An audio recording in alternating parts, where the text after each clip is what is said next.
Olá pessoal, bem-vindos ao videocast Sonho Bem-vindo, o videocast da Clínica Vida Bem-vinda.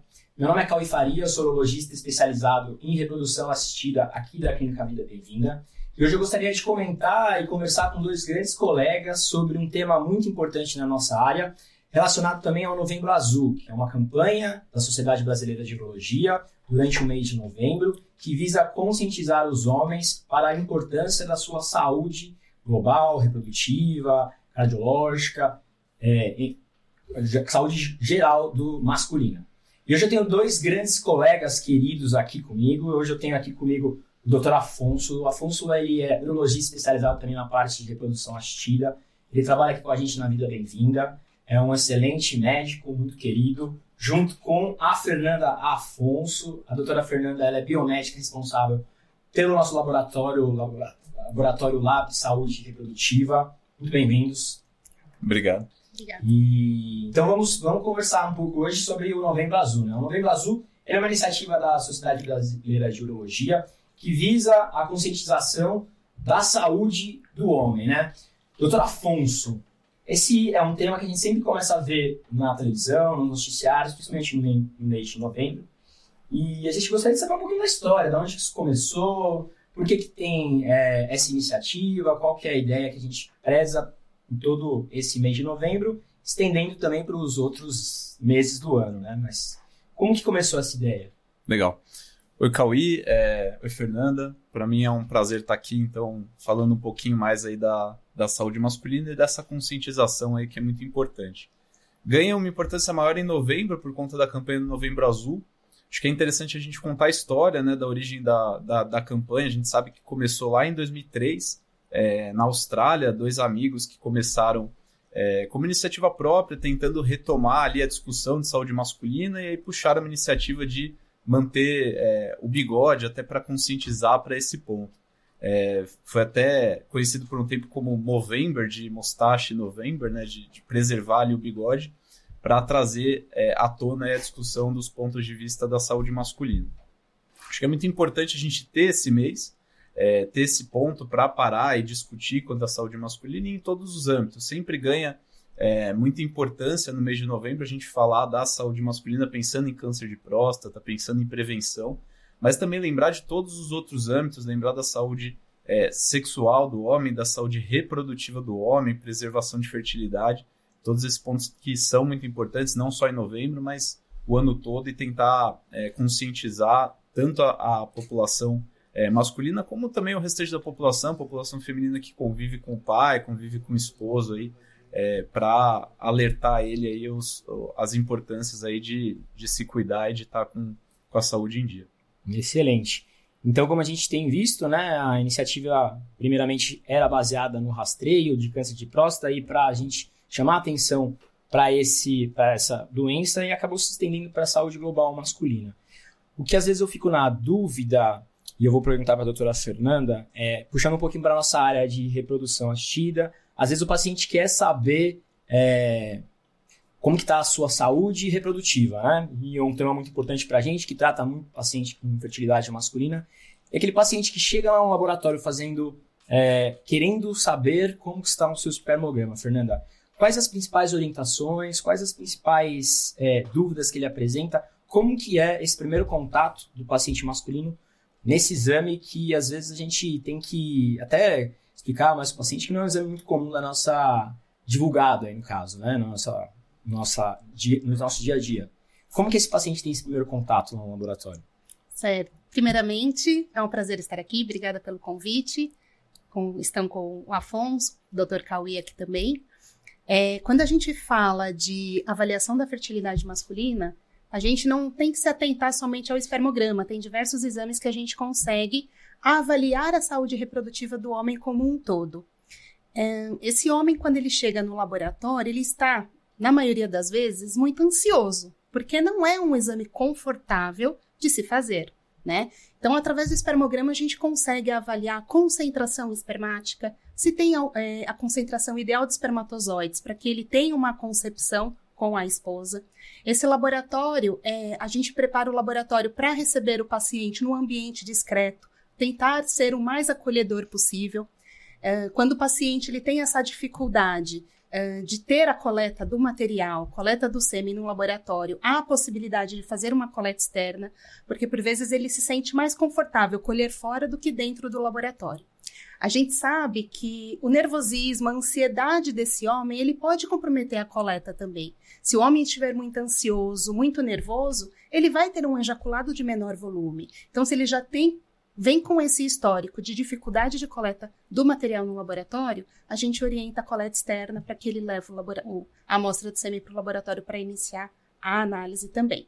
Então, a análise da saúde reprodutiva como um todo desse homem, a gente pode fazer através de exames hormonais, através de ultrassom e também no espermograma.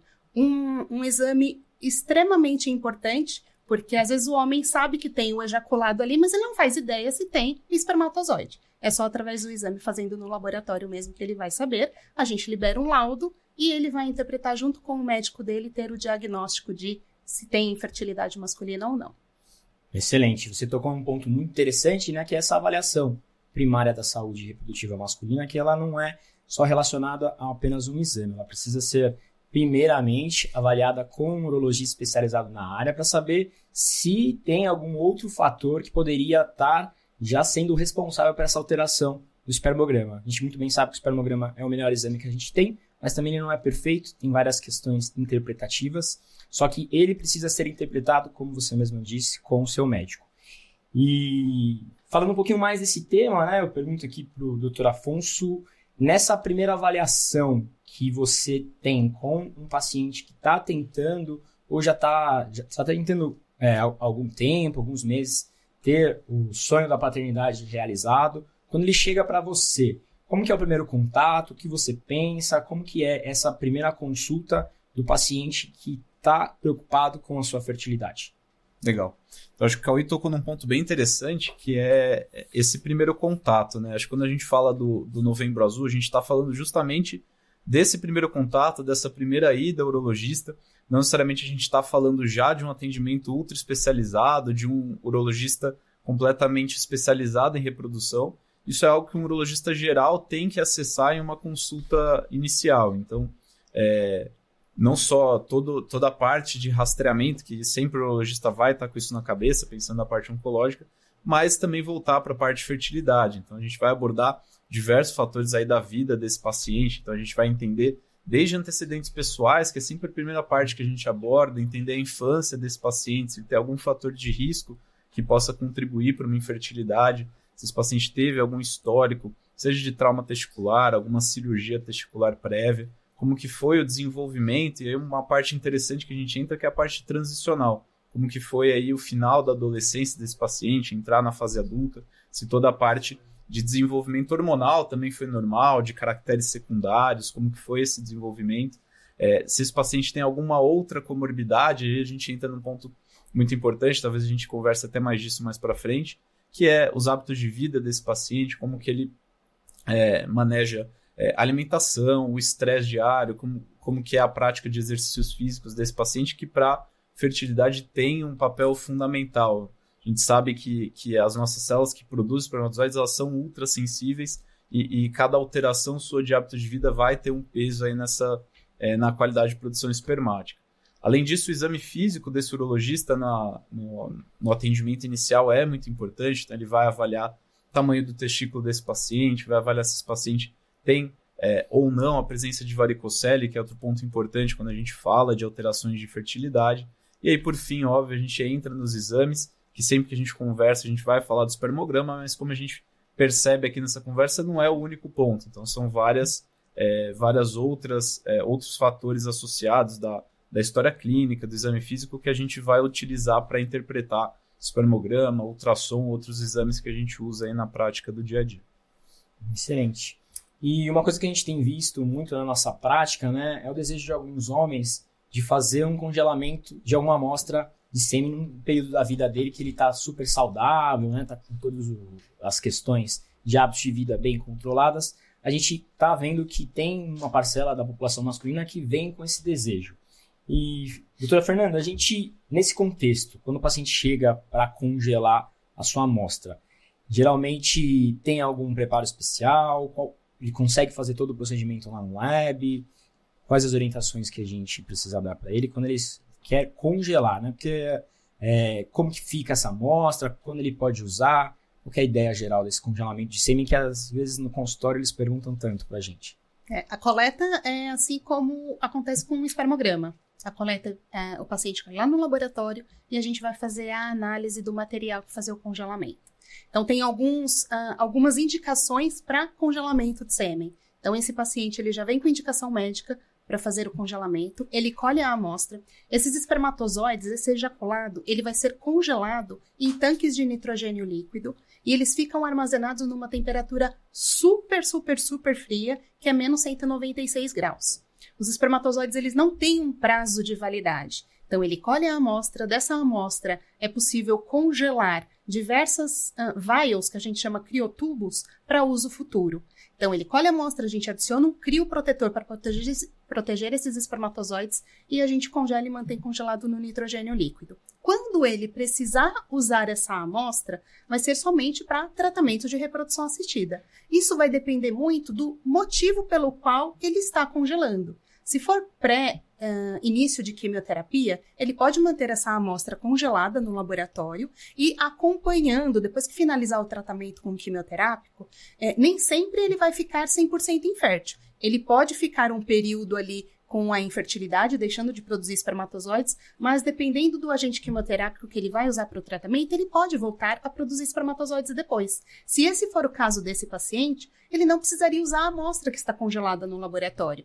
Então, ele pode usar a amostra, se ele continuar ejaculando o número ideal de espermatozoides, ele pode fazer o descarte dessa amostra e tentar usar com a amostra fresca. Mas a gente sempre recomenda que, antes de descartar, e se você está ejaculando já espermatozoides e você está tentando engravidar, tente primeiro. Porque se você descartar a amostra e você tentar gravidez depois com a sua esposa e você não conseguir, aí você já tem o sêmen descartado, a gente não tem mais como voltar atrás. Então, o ideal é, tenta a gestação primeiro e depois descarta a amostra. Então, esses espermatozoides, eles ficam congelados lá no Lab Saúde. Nós somos um laboratório de análise seminal, de diagnóstico, nós não fazemos tratamento de reprodução assistida, mas a gente direciona essa amostra para a clínica de reprodução, onde o casal vai fazer o tratamento depois. Excelente. Eu costumo dizer para os meus pacientes que é como se fosse aquela apólice de seguro, né? Você espera não precisar, mas se precisar, tem lá guardadinho, uma amostra boa para eventualmente utilizar em algum processo de reprodução assistida, né? Bem legal. Então, voltando um pouquinho mais para o tema da campanha azul, né? Geralmente o homem ele é um paciente que demora a procurar o médico, né? A gente tem alguns estudos que cada vez mais os homens acabam procurando médicos em idades tardias, né? O Dr. Afonso, que também vê muita parte de urologia pediátrica, principalmente também de adolescentes e tudo mais. Se tivesse que dar uma recomendação relacionada à saúde masculina para essa população mais de adolescente, como que você enxerga a ida do homem ao urologista cada vez mais cedo? Porque muitas vezes a gente é questionado pelas esposas dos pacientes que a gente trata. Ah, doutor, meu marido nunca foi num urologista, nem ouviu falar desse tipo de especialidade médica. Então, seria o caso de cada vez mais a gente conscientizar a população infantil e adolescente de ver um urologista também? Com certeza, Caio. Eu acho que a gente entra agora num ponto que talvez até a campanha do Novembro Azul tangencie, não aborde tão bem, que é o paciente mais jovem no urologista, né? Então, quando a gente vê o Novembro Azul, a gente sempre está pensando naquele adulto já, caminhando para a meia-idade, 40, 50 anos, procurando urologista. E eu acho que a ideia é a gente tentar mudar essa cultura, né? Querendo ou não, as mulheres, elas começam a ir no urologista muito jovens, né? Quando começa a ter menstruação, ela já procura, urologista não, né? Começa a passar com ginecologista, tudo. Então já tem um médico que acompanha ela desde muito jovem. Então toda a parte de prevenção já é toda conduzida desde muito pequena, né? Então acho que isso também explica um pouco do que a gente vê das taxas de mortalidade, taxa de algumas doenças crônicas, a gente vê mais na população masculina de uma forma mais descontrolada na população masculina. Então, acho que seria legal a gente tentar trazer essa mentalidade do paciente jovem, talvez na idade, início de adolescência, ou mesmo quando jovem, se tiver alguma queixa, mas como uma consulta de rotina, a partir do começo da adolescência, procurar o urologista e ter um acompanhamento até para conduzir na fase transicional, que é uma fase muito importante. Então, quando esse paciente masculino está entrando ali em atividade sexual, começando a puberdade, surgem muitas questões que muitas vezes não são abordadas pelos pais e ficam ali mal resolvidas nesse paciente. Então, até para essa abordagem seria algo muito interessante. Pensando em infertilidade, também ganha muita importância isso. Você pensar, muitas das causas que a gente fala de infertilidade são causas que vêm lá da infância. Então, criptorquidia, cirurgias testiculares, muitos tumores testiculares também são em pacientes jovens. Então, é interessante a gente abordar também isso para esse tipo de população. Muito legal. E a gente sabe muito, né, que tem alguns casos bem extremos que, apesar de tratamentos diversos, procedimentos cirúrgicos, tratamentos medicamentosos, a gente não consegue recuperar espermatozoides desse homem, né? E nesse contexto, vem uma alternativa que é muito pouco falada nas consultas e muito pouco difundida, que é a questão dos bancos de sêmen, né? Eu queria que a Fernanda falasse um pouquinho mais, a gente que tem agora a certificação e a regulação, o regulamento da Anvisa para poder ser um representante aqui de um banco internacional. Como que foi esse processo? Como que é a disponibilidade? Como que você vê que o paciente lida com isso também? A gente vai falar agora do casal que tem a infertilidade masculina, ou seja, é aquela infertilidade que é a ausência de espermatozoides. E essa jornada desse casal, ela é muito mais desafiadora, e eu percebo isso, quando precisa do banco de gametas. Então, quando esse casal precisa do banco de gametas, eles nos procuram para conseguir o espermatozoide doado, para usar com os óvulos da esposa, né? Então, eu costumo dizer que é um processo que primeiro precisa de um amadurecimento do casal, muita conversa, e assim eles têm mesmo até partir para a escolha de um perfil. E quando eles escolhem um perfil de doador, eles buscam sempre uma característica que se assemelhe mais ao homem, e tem uma questão muito importante que eu gosto de conversar, e uma das primeiras coisas que eu falo também, e pergunto, a tipagem sanguínea do casal, qual que é? Para conseguir ter um doador que tenha a mesma tipagem sanguínea que o casal, por quê? No futuro, muitas vezes esses casais me falam, Fernanda, eu não quero abrir para criança que foi fruto de um banco de gametas. Então, eles precisam escolher um doador, além das características semelhantes, com a tipagem sanguínea também, né? Então, a gente tem diversos perfis de doadores. Quando eles escolhem o doador, a gente faz a reserva dessa amostra. Vem um frasco com milhões de espermatozoides para usar durante o tratamento. Essa amostra chega aqui e a gente disponibiliza para a clínica de reprodução para eles fazerem o tratamento. Depois a gente precisa fazer a rastreabilidade dessas crianças nascidas, porque a gente sabe que a gente tem um número ideal de crianças nascidas de sexos diferentes no raio de 1 milhão de habitantes. A gente precisa seguir a rastreabilidade de nascimento dessas crianças criteriosamente, né? Então eles precisam reportar o nascimento dessa criança. E é mais desafiador ainda quando eu não tenho espermatozoide no ejaculado, mas eu vou tentar ali uma captação espermática no testículo. Mas depende do plano terapêutico desse casal. Se a paciente ela já tem uma idade próximo dos 40 anos, às vezes o plano terapêutico desse casal faz a captação dos óvulos da esposa, faz a captação, tenta, né, fazer a captação do espermatozoide do testículo, mas nesse meio tempo já precisa ter a amostra de doador nesse mesmo dia do procedimento. Porque caso não encontre no testículo do marido, aí usa o sêmen de doador.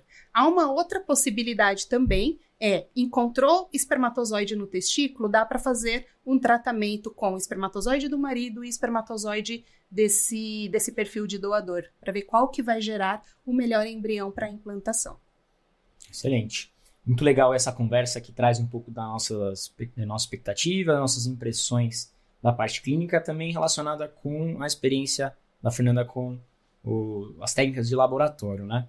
E aproveitando que a gente está no mês de novembro, né? Falando do Novembro Azul, um conceito muito bem difundido, né? É que os pacientes trazem algumas dúvidas para a gente, é que como o homem sempre produz espermatozoide durante a vida inteira, ele não tem problema de fertilidade. Porque diferente daquele conceito também que todo mundo acaba ouvindo durante a vida, que a mulher nasce com todos os óvulos e acaba perdendo uma quantidade desses óvulos ao longo da vida, com o homem é diferente, então, a princípio, eu não preciso me preocupar. E nesse contexto eu pergunto para o Afonso, aquele paciente que está nos assistindo, que tem 35, 36 anos, e aquele paciente também, que já está eventualmente em um outro relacionamento, já está com 45 anos, até chegando próximo dos 50, que mensagens você gostaria que ele soubesse nesse novo plano dele, tanto de 35 quanto de 45, para ter a primeira paternidade ou eventualmente ter uma nova paternidade? Como que esse, cada vez, paciente com mais idade querendo ser pai, como que você orientaria eles? Legal, cara. Eu acho que é interessante a gente comentar como mudou um pouco esse conceito, né? Até pouco tempo atrás, a gente falava muito do homem como uma produção infinita de espermatozoides, que o único limitante era a mulher. Agora que a gente já está prestando mais atenção na fertilidade masculina, a gente percebe que não é bem assim, né? Então, eu até falo com os pacientes que a mulher é como se fosse um estoque de mercado, que tem realmente um estoque limitado, pode ser um estoque grande, mas que é aquele estoque. E o homem é como se fosse uma máquina que produz, mas nem toda máquina vai produzir infinito para o resto da vida. A máquina ela vai começar a ter defeitos e essa produção vai piorar com o tempo também. Então, o homem é basicamente isso. A gente não tem uma idade muito bem estabelecida, a gente não tem uma idade limite para dizer a partir dessa idade esse homem não vai produzir mais espermatozoides também, mas é um acúmulo de danos aí, como a gente conversou, de todos os hábitos de vida desse paciente, da parte genética também, que tem uma carga importante, e como que isso vai repercutir na produção de espermatozoides dele. Obviamente, quanto mais idoso, mais velho esse espermatozoide, pior vai ser um pouco a qualidade também do espermatozoide, e a gente vai esperar talvez alguma dificuldade um pouco maior.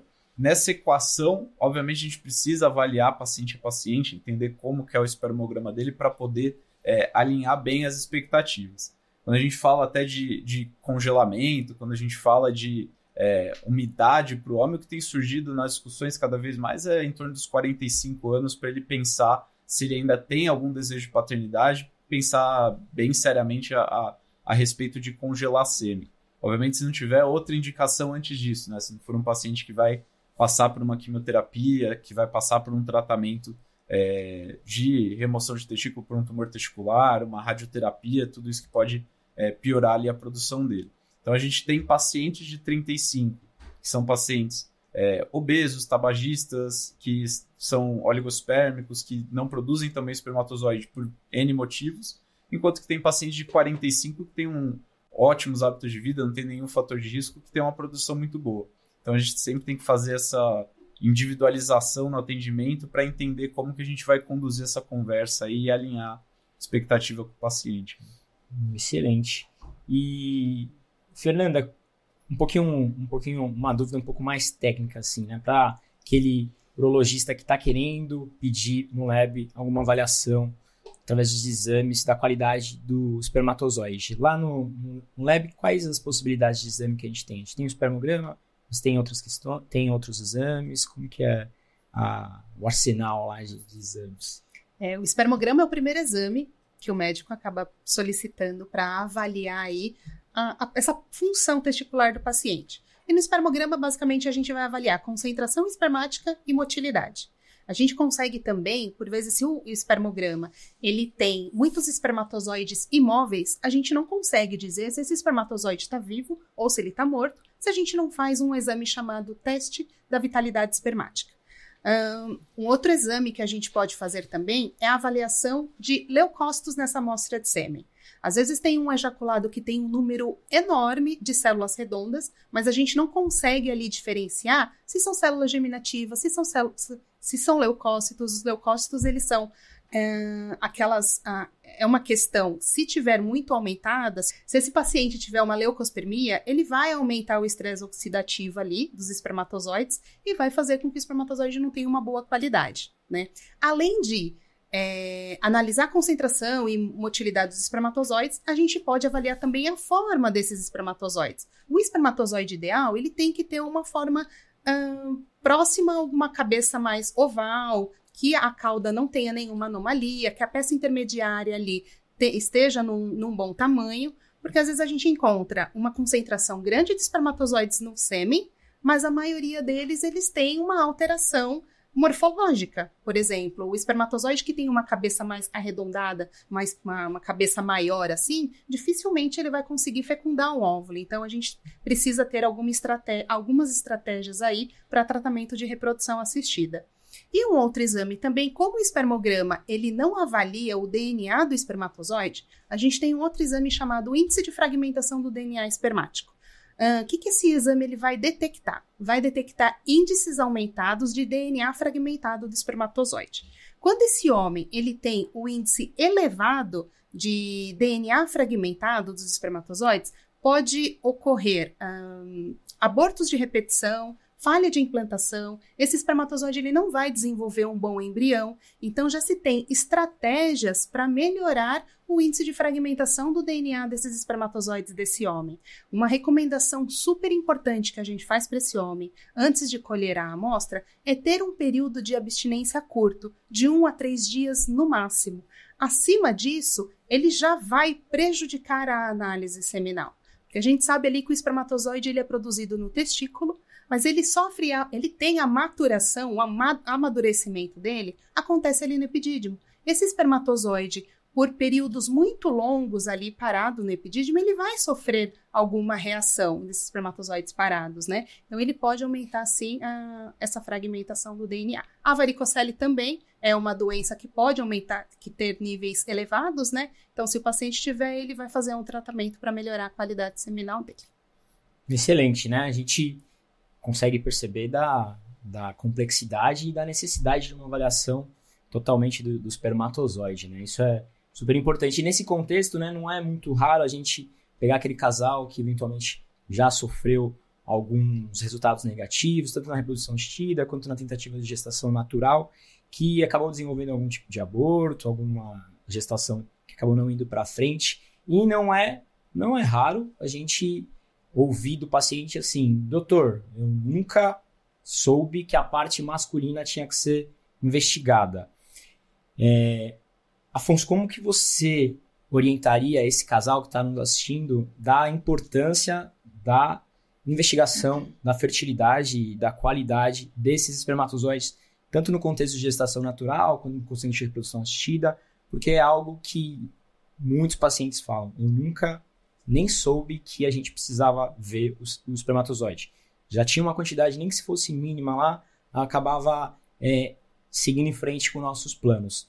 Mas a gente sabe que não é muito assim, né? Como que você vê essa questão? Exato. Eu acho que é super importante alinhar essa conversa com o casal, né? Aqui a gente tá sempre num contexto de abordar o casal quando se trabalha com reprodução assistida, e muitas vezes você já chega com esse casal depois de algumas decepções, de algumas frustrações. Quando a gente fala do Novembro Azul, acho que a gente está tentando trazer aquele paciente que ainda não está nessa fase, que ainda não entrou na tentativa, que ainda está vislumbrando a possibilidade de paternidade. Então, para esse casal, é ainda mais importante pensar nessa consulta inicial. Então, entender que é um binômio, né? A gente está falando do óvulo e está falando também da qualidade do espermatozoide. Por muito tempo, só se falou do óvulo, né? Então, acho que é a hora da gente virar um pouquinho essa chave, direcionar um pouco o cuidado para a saúde do homem, para a qualidade desse espermatozoide. E aí, acho que é importante para o paciente que ainda está vislumbrando isso, fazer uma primeira consulta, ter uma avaliação inicial, tanto com a conversa, com os exames, para a gente ter um alinhamento para caso a gente tenha algumas decepções, e as decepções são naturais na vida, em todos os processos a gente vai ter momentos ruins, a gente já ter isso mais alinhado e saber assim, qual que é a nossa perspectiva para esse casal. Então acho que é importante em todos os momentos, tanto no casal que já está no processo, obviamente vai ser importante, mas também nesse casal que ainda está começando aí as tentativas, começando o planejamento familiar. Excelente. A gente sabe que nesse contexto da avaliação da fertilidade masculina, a gente acaba se deparando às vezes com espermogramas, né, que é o nosso principal exame, apesar de não ser perfeito, que eles variam de um laboratório para o outro, né? A gente sabe da necessidade às vezes de repetir o exame e às vezes acaba vindo algumas dúvidas em relação a essas diferenças de laboratório. Para você, Fernanda, como que você enxerga essas questões? Um laboratório como o seu tem um total esforço para proporcionar o melhor resultado do espermograma, da análise do espermatozoide, isso é igual a algum outro laboratório, um laboratório não especializado? Como que é essa diferença, né? Porque quando a gente compara alguns exames, tem algumas diferenças tão grandes. Como que a gente já explica para o paciente em relação a isso? Existem 2 tipos de laboratório, o especializado em análise seminal e o laboratório de análises clínicas, né? Além do espermograma, eles fazem também diversos exames. E, por vezes, a gente sabe qual é a importância. Primeiro, inicia lá na orientação desse homem o período de abstinência. Às vezes eles falam que talvez não tenha tanta importância, mas tem. A gente já sabe que períodos maiores de abstinência já pode comprometer a qualidade dos espermatozoides. Então, a gente acompanha a jornada desse paciente que vai fazer esse exame no laboratório desde o início, desde o agendamento. Com a orientação correta, com a orientação correta na hora da coleta e depois a análise com especialistas dentro do laboratório. Toda a equipe do laboratório é especialista em reprodução assistida e a gente segue o manual da OMS, a 6ª revisão, que diz que a gente precisa ter uma análise muito fidedigna, criteriosa, e a gente precisa ter um controle de qualidade implementado neste laboratório para que a gente tenha um melhor resultado. A gente sabe que, não são todos, mas alguns laboratórios de análises clínicas, eles não têm um laboratório que começa a análise desse sêmen imediatamente após a coleta. O sêmen, quando ele sai de uma maneira mais grumosa, assim, com um coágulo. E a gente tem aproximadamente de 20 a 30 minutos no máximo para iniciar essa análise dos espermatozoides. E eles precisam manter uma temperatura ideal, uma temperatura aquecida, para que a gente faça uma análise fidedigna. Quando o paciente ele colhe num laboratório de análises clínicas, por vezes esse laboratório não tem a análise, a parte técnica ali dentro. Esse homem, ele colhe a amostra, essa amostra ela é distribuída para o centro de diagnóstico, que talvez às vezes fica até distante do local onde ele colheu a amostra. Então, a gente já tem relatos de que tive a coleta num laboratório X e que me acomodaram dentro de um banheiro, né? Então, o ambiente, o estresse, o barulho externo, ele vai interferir na tranquilidade desse homem para fazer a coleta, né? Então, você ter um laboratório dedicado para isso, especialista, que proporcione para o paciente um ambiente acolhedor e discreto, faz total diferença, principalmente para que a gente tenha resultados fidedignos da análise seminal. Com certeza, né? O laboratório é essencial nessa nossa interpretação de caso a caso, né?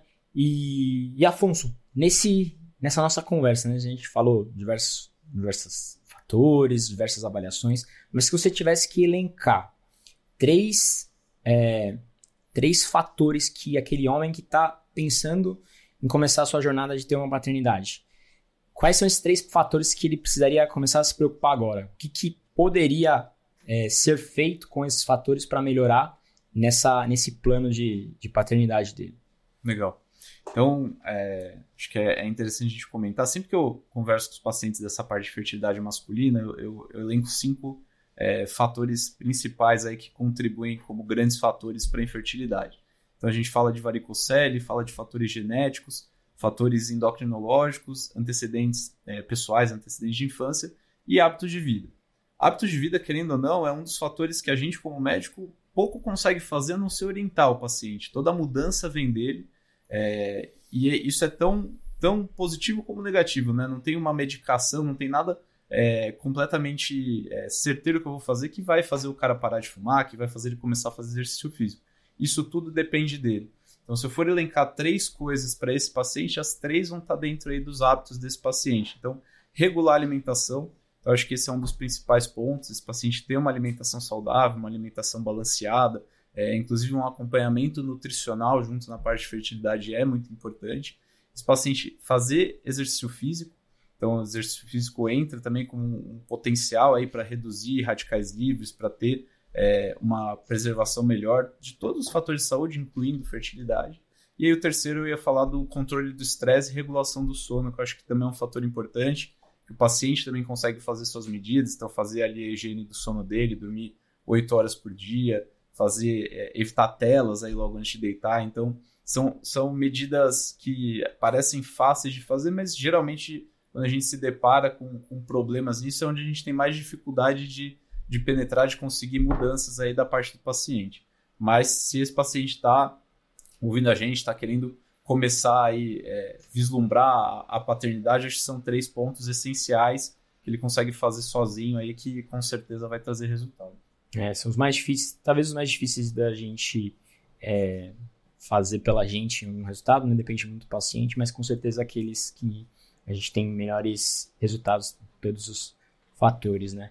E Fernanda, aquele paciente que já passou com a gente, que a gente pediu um espermograma, que tá lá esperando, preciso agendar meu espermograma. Que mensagem você deixaria para ele? Às vezes ele tem uma ansiedade, às vezes ele não sabe o que é um espermograma. O que você já orientaria esse paciente que está assistindo a gente a marcar o quanto antes seu espermograma? Eu poderia dizer que a gente entende que a coleta em si dessa amostra, ela é constrangedora, ela traz uma insegurança para o paciente. Eu queria deixar uma mensagem aqui, e até, na verdade, uma informação, né? Esse paciente que se sente inseguro e quiser que a companheira, né, que a esposa, enfim, acompanhe ele na sala de coleta, isso é possível, talvez isso traga mais tranquilidade para ele para colher a amostra, né? Então, a gente entende todo o contexto, né, na hora de colher o sêmen, mas eu queria dizer que a gente tem uma estrutura para atendê-los, a gente tem uma equipe especializada e entende a dor dele, porque nós somos especialistas em reprodução humana e a gente entende qual que é a jornada desse paciente infértil, né? Muitas vezes eles têm, né, essa mistura de eu vou ter prazer, mas eu tô com um problema, tô com infertilidade, é uma mistura de emoções ali, a gente entende isso. E se tiver essa questão, se essa questão estiver te atrapalhando muito, né, já teve a questão de infertilidade, o diagnóstico, e precisa acompanhar a avaliação, fazer o acompanhamento desse tratamento do médico com diversas coletas de sêmen, diversos espermogramas, a gente pode sugerir também um acompanhamento psicológico, né? Porque essa mistura de emoções acaba atrapalhando também, né? E a gente entende, a gente tem uma equipe super comprometida e a gente sabe exatamente o que aquele paciente está passando com essa jornada do diagnóstico da infertilidade. Maravilha, excelente. Fiquei muito feliz aqui com as nossas discussões. Eu acho que a principal mensagem para a gente levar desse Novembro Azul, que começou como uma forma da gente fazer a disseminação de conhecimento da necessidade de rastreio do câncer de próstata, mas que cada vez mais a gente está trazendo o conceito para a saúde global masculina, é que a saúde reprodutiva do homem, independente da idade, pode ser depois dos 50, antes dos 50, dos 40, relacionado também com a necessidade de rastreio de alguns outros tipos de câncer, a saúde masculina está relacionada principalmente com a sua saúde reprodutiva. Então, a gente tem muitos estudos que falam que quando a sua saúde reprodutiva não está legal, provavelmente você, em um futuro não tão distante, pode apresentar diversos outros problemas, como aumento do risco cardiológico, aumento do risco de Alzheimer, aumento de alguma outra patologia. Então, se preocupar com isso cada vez mais e ter a ciência que a saúde reprodutiva está nesse contexto desse mês, que é o mês de Novembro Azul, para a gente divulgar as informações, eu acho que é a principal mensagem da nossa conversa de hoje, né? Fico muito feliz de ter participado dessa nossa discussão, aprendi muito. O Dr. Afonso, eu deixo aqui aberto para as últimas mensagens dele aqui, para orientar esse nosso colega que está nos assistindo, querendo começar esse plano, que você poderia dizer como mensagens finais, assim. Legal, Caio. Então, primeiro agradecer você, a Fernanda aqui, acho que foi ótima a conversa. A gente trouxe vários pontos aí muito importantes que vão muito além daquele batidão de falar de rastreamento de câncer de próstata. Então, a gente tem que começar a falar de outras coisas no Novembro Azul, que não só câncer de próstata, tem sua importância com certeza, mas atentar para toda a saúde do homem. Como fechamento, eu acho que a nossa mensagem é que não tem idade, não tem motivo, não precisa ter uma doença aguda, não deixe para ter sintomas para procurar o seu urologista.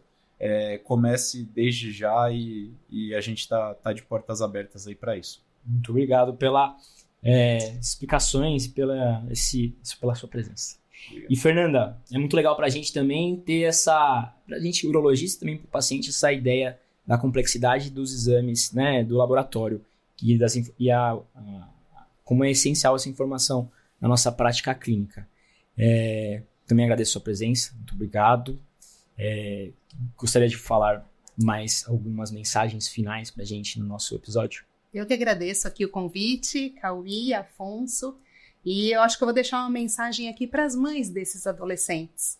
Considerem fazer a consulta com o urologista do seu filho, né? Às vezes o menino, ele tá sentindo a mudança do corpo, mas fica envergonhado, né? Então, mães, não sei se tem mães aqui de adolescentes assistindo, né? Mas passem um recado. Considerem levar o seu menino ali no início da adolescência para fazer a consulta com um urologista, né? E o acompanhamento ele tem que ser anual. Às vezes tem aquele menino já com 13, 14 anos que não tem um pelo no corpo.